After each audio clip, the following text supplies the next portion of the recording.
Fuera de Tiempo, un programa de análisis político y entrevistas.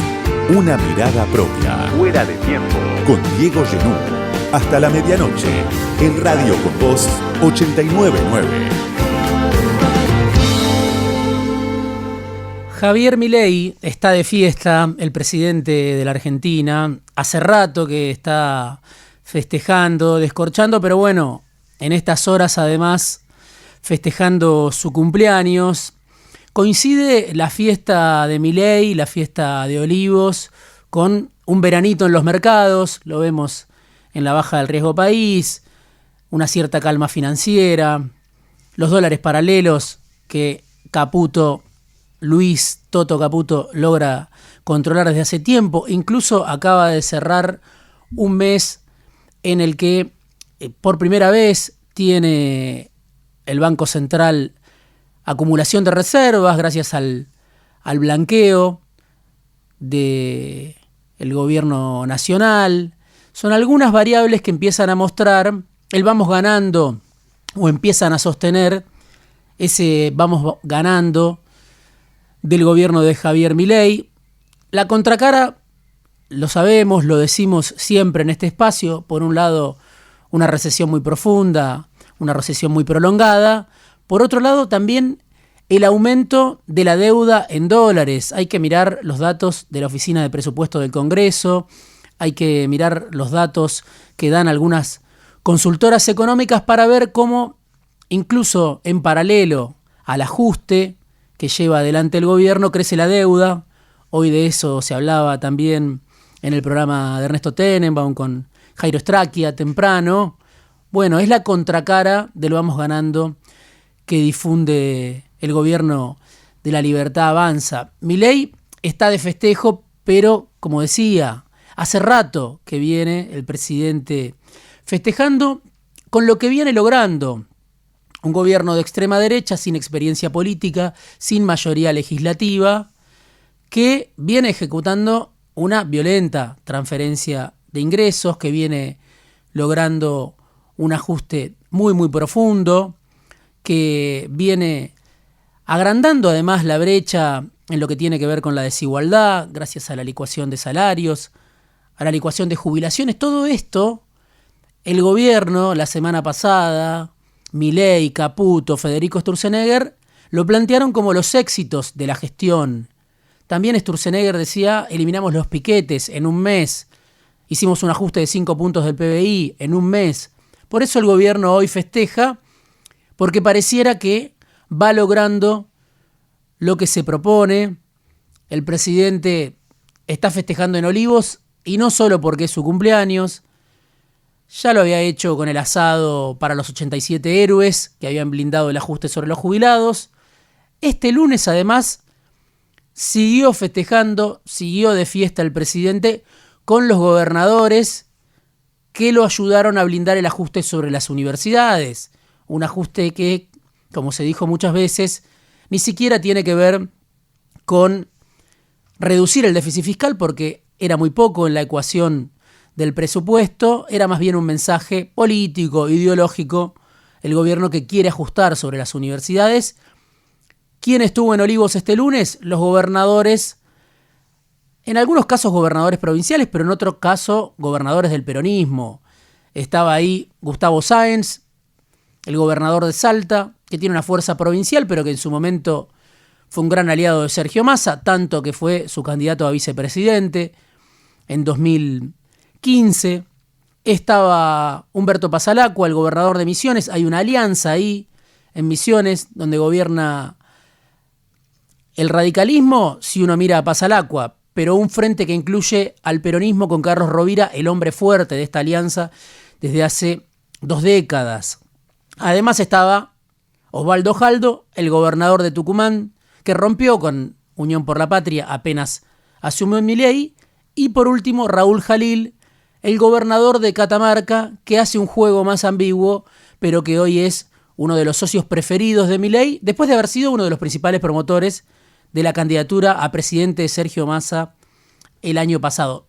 Son los abonados a la Casa Rosada si uno mira el álbum de fotos de Sáenz, de Jalil, de Jaldo, con Toto Caputo, con el presidente, con su hermana, ayer en Olivos. Bueno, es un álbum interminable de fotos de gobernadores de extracción peronista que hasta hace 5 minutos formaban parte del peronismo y que hoy son socios privilegiados del gobierno de Javier Milei. Lo dijo Gustavo Sáenz, por ejemplo, el gobernador de Salta, cuando entraba a la residencia de Olivos. Nosotros venimos dando gobernabilidad desde el primer momento, entendemos que debe ser así, la gente lo votó. Bueno, son los dadores de gobernabilidad de los que hablaba Jorge Asís. Uno podría decir también cuentapropistas de la política, oportunistas que no responden a una identidad política, que no responden a un partido político.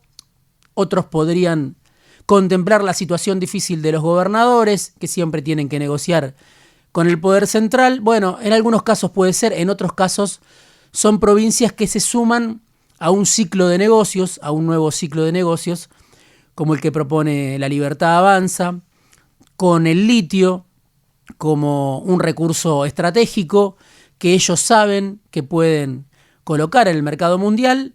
Esto no es ningún secreto. Hace 2 semanas estos mismos gobernadores, o gran parte de ellos, estuvieron en Londres, se reunieron con el CEO de una de las multinacionales más grandes del planeta, que hoy es, si se quiere, la principal minera de la Argentina. Se reunieron con el CEO de la multinacional Río Tinto, tanto Jalil como Sáenz. Estuvieron en la Bolsa de Metales de Londres, ahí había fondos de inversiones, mineras, operadoras, exploradoras. Hicieron el Argentina Day, la Embajada Argentina en Londres, la Embajada Británica en Buenos Aires. Ahí estuvo Jalil, ahí estuvo Jaldo, ahí estuvo Cornejo, ahí estuvo Marcelo Rego de San Juan. Bueno, estamos hablando de un grupo de gobernadores que están sentados sobre los recursos naturales desde que la reforma de la Constitución del año 94 se los permitió, y que hoy están asociados al modelo de país que vende, que promueve, que defiende, que está aplicando Javier Milei. El presidente, ya se sabe, tiene sus propios problemas porque viene cayendo su legitimidad, lo muestran las encuestas.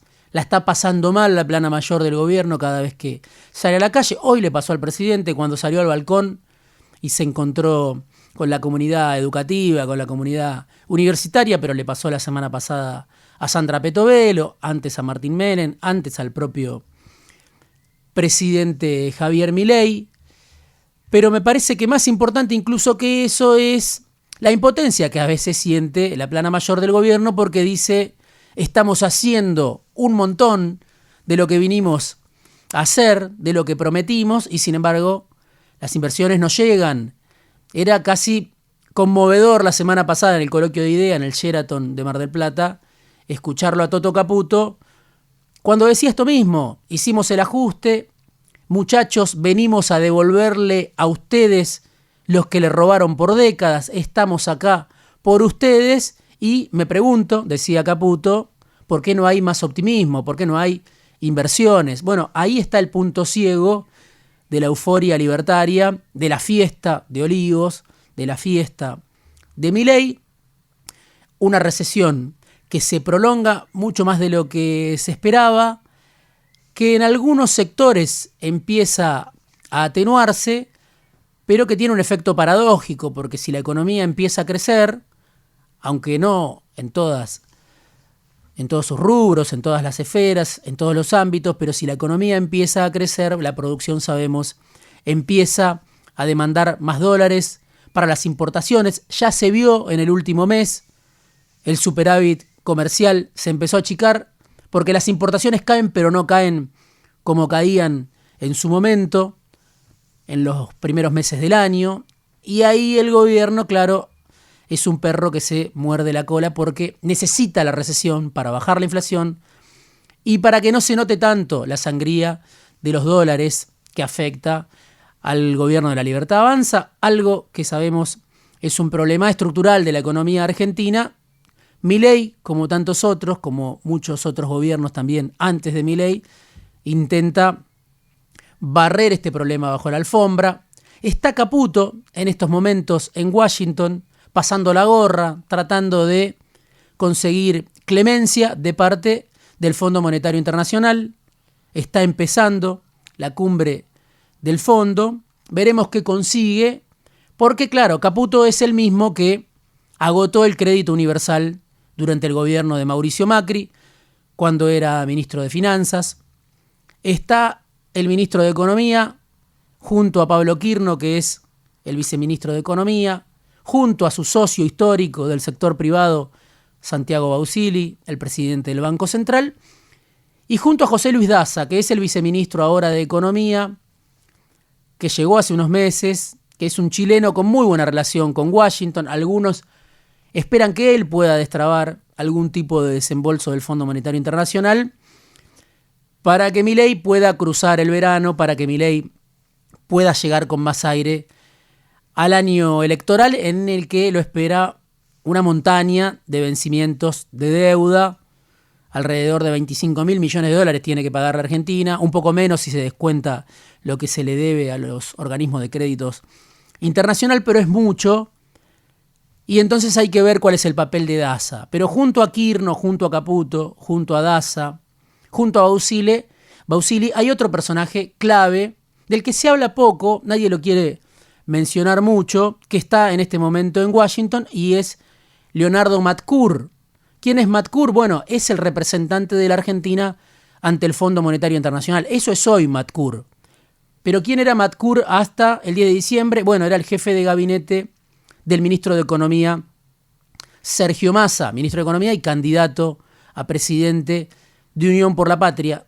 Milei llegó y convirtió al principal asesor de Massa en economía, al hombre que llevaba la relación con el fondo, en su propio hombre en el directorio del Fondo Monetario Internacional, como si no hubiera diferencias entre la relación que planteaba Massa con el fondo y la relación que plantea Milei con el fondo. Una relación estratégica para la Argentina, una Argentina que está endeudada desde el tiempo de Macri, desde el tiempo de Caputo, una relación con el acreedor privilegiado de la Argentina, con el prestamista de última instancia de la Argentina, un acreedor privilegiado que condiciona, por supuesto, la política de todos los gobiernos por un tiempo que no sabemos cuándo va a terminar.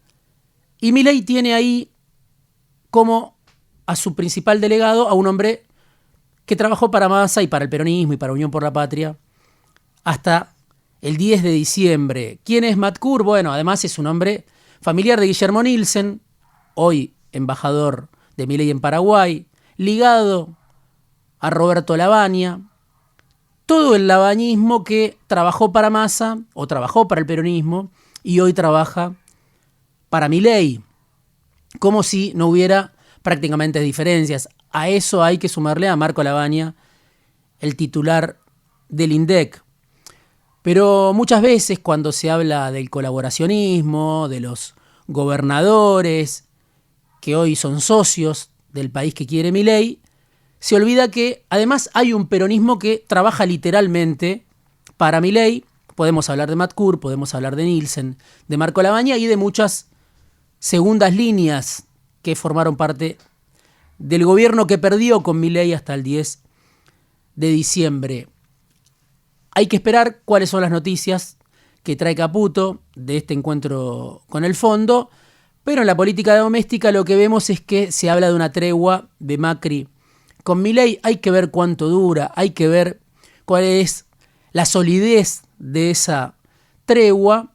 Le dieron en energía un lugar a una ex directiva de Alejandro McFarland, de Camus y Gas Pampeana, que se llama María Tetamanti, que se sumó al PRO en 2022. Macri dijo, es mía, me pidieron colaboración. Bueno, cuando uno pregunta entre los cuadros técnicos del macrismo que conocen el mundo de la energía, dicen Tetamanti prácticamente no lo conoce. A Macri tampoco conoce demasiado a Bullrich, por eso digo, se sumó en 2022, pero a partir de eso, a partir de algunos gestos, de las declaraciones que hizo Macri en la Bolsa de Comercio de Córdoba, de que Macri quizá no puede seguir quedando en público como alguien que solo pone y no cobra nada, bueno, aparece la idea de que hay una tregua entre Milei y el expresidente, pero Macri, en una entrevista que dio en Córdoba, dijo: Milei le cedió el gobierno a Santiago Caputo. No le cedió el gobierno a Macri, sino que se lo cedió a Santiago Caputo, un enemigo íntimo del expresidente Macri, que hoy tiene mucho peso en la FIP, que acaba de sufrir una gran transformación, con despidos, con el regreso de algunos personajes bastante oscuros que en su momento ya actuaron en la FIP. Santiago Caputo, lo dice Macri, está a cargo del gobierno, Milei se lo entregó, no a Macri sino a Santiago Caputo. Tiene peso en la FIP, tiene peso en la CIDE, tiene peso en el Ministerio de Justicia, fue el que propuso a los jueces de la Corte, tiene peso en las redes sociales y la semana pasada, por ejemplo, recibió en la Casa Rosada, algo que tampoco se difundió mucho, a José Luis Manzano, el padrino histórico de Sergio Massa, dueño de Edenor, con intereses crecientes en el negocio del litio. Bueno, ese Santiago Caputo es el verdadero jefe de gabinete de Javier Milei, tanto que Macri dice está a cargo del gobierno de Milei. Hay fisuras en el bloque de la extrema derecha. Hoy, insisto, parece que hay una cierta distensión, pero hay que mirar la relación entre Villarroel y Milei, las diferencias que tienen que ver con la historia, pero tienen que ver sobre todo con el presente, con el futuro. El expresidente Macri dijo también en Córdoba que hoy los orcos están desorganizados. Bueno, ese es el cuadro que hoy se ve, una derecha o extrema derecha que va hacia una cierta distensión, hacia una cierta tregua, y un peronismo que está en una discusión cada vez más fuerte en público. El radicalismo, ya lo sabemos, también está a punto de quebrarse en diputados. El PRO no existe más, tal como lo conocíamos. Todo eso le facilita la tarea a un Milei que tiene sus propios problemas, pero en ese marco la gran novedad es la pelea que se hace pública entre Cristina y Kicillof, algo que en este programa anticipamos hace un mes y medio, por lo menos a principios de septiembre, algo que estaba sobre la mesa. La discusión no era Kicillof y Máximo Kirchner, la discusión no era entre Kicillof y la Cámpora, era entre Kicillof y Cristina. ¿Cuál es la novedad de las últimas horas? Bueno, la irrupción de Kicillof, con el discurso del 17 de octubre, primero, y con el documento sobre todo que difundió el fin de semana pasado, hablando de la lógica del sometido o el traidor, discutiendo no con lo que dice la Cámpora, sino con lo que Cristina dice o deja trascender después de un encuentro en el ESMATA. La novedad es el rol que pretende asumir Kicillof, que intenta asumir la palabra, asumir las discusiones que están sobre la mesa hace tiempo, las críticas desde el cristinismo hacia Kicillof. Y no es menor porque después de 10 años de ocupar un lugar de obediencia, disciplinado, obediente, siempre en un segundo plano, Kicillof está tratando de asumir la mayoría de edad en política a los 53 años, después de una década de ser, bueno, parte del esquema de Cristina y de no haber discutido nunca una decisión de Cristina, por lo menos en público. Bueno, acaba de hacerlo por primera vez el gobernador de la provincia de Buenos Aires, que está muy claro, quiere ser presidente de la nación, está muy claro, se lanzó como presidenciable, apenas asumió a Milei, un poco en espejo con ese Kicillof de las plazas de 2016, que arrancó primero que nadie la campaña. Kicillof empezó a reunirse con gobernadores de otros partidos, cruzó los límites de la provincia de Buenos Aires, se encontró con Lula, con el Papa, viajó a la asunción de Claudia Sheinbaum en México, lo ven como presidenciable, hace un acto en Berisso que es su lanzamiento presidencial y se muestra decidido por primera vez a discutir con Cristina. Claro, en ese contexto, algunos están muy entusiasmados, pareciera que un cristinista es el que le tiene que poner fin al largo liderazgo de Cristina en el peronismo. Otros están preocupados, otros no entienden, algunos especulan, pero hay mucha militancia del kirchnerismo, sobre todo, desconcertada porque no se ven las diferencias de fondo cuáles son las ideas que trae Kicillof a la política que proponen algo distinto de lo que llevó a la práctica Cristina como presidenta, Kicillof como ministro de Economía de Cristina. Bueno, eso es lo que no se ve. ¿Cuál es la discusión de proyecto de país entre Cristina y Kicillof? O si es simplemente una discusión de poder, como todo indica. Kicillof quiere encarnar esa renovación tantas veces postergada desde adentro del propio cristinismo. Bueno, va a ser una discusión muy dura, porque el liderazgo político en la Argentina en los últimos 40 años demuestra, la historia del liderazgo político en la Argentina, que nadie se jubila. No lo hizo Alfonsín, que al final tenía hasta problemas para caminar por la calle, había quedado como alguien identificado con la casta, con la clase política, con el Pacto de Olivos. No lo hizo Menem, por supuesto, que hasta el último minuto quiso seguir siendo presidente, intentó, además, en 2003 volver por la presidencia. No lo hizo Duhalde, que se retiró de la política porque Kirchner lo expulsó, porque Kirchner lo enfrentó. Y claro, hoy los que muchas veces elogian a Menem o a Duhalde pretenden que Cristina actúe a contramano de la historia del liderazgo y que se jubile y que por voluntad propia le deje a Kicillof la tarea de conducir al peronismo. Bueno, no pareciera ser el escenario que se está dando. Lo que se preanuncia es una discusión muy fuerte, muy prolongada, muy prematura. También porque, claro, faltan 3 años para las presidenciales. La mayoría de la sociedad tiene otras urgencias, ni siquiera está pensando en el 2025, pero en un escenario donde todos los desafíos a Cristina desde el peronismo fracasaron, tarde o temprano, Massa, Randazzo, y la lista es larga, Kicillof parece ser alguien que viene a ponerle fin, o pretende, o intenta, o insinúa ponerle fin al liderazgo de Cristina desde el riñón de la propia Cristina. Bueno, va a tener que luchar y mucho con el gobierno de Milei, con la interna del kirchnerismo, con la maldición bonaerense de una historia donde no hay prácticamente gobernadores de la provincia de Buenos Aires que hayan llegado a la Casa Rosada. Contra todo eso va a tener que luchar Kicillof, pero sobre todo, me parece, va a tener que lidiar con una cuestión de tiempos en relación a la sociedad, esta sociedad sobreajustada, lastimada, que vive en un estrés múltiple desde hace mucho tiempo. Y hay una serie de preguntas que tiene que responder el peronismo, me parece, en general.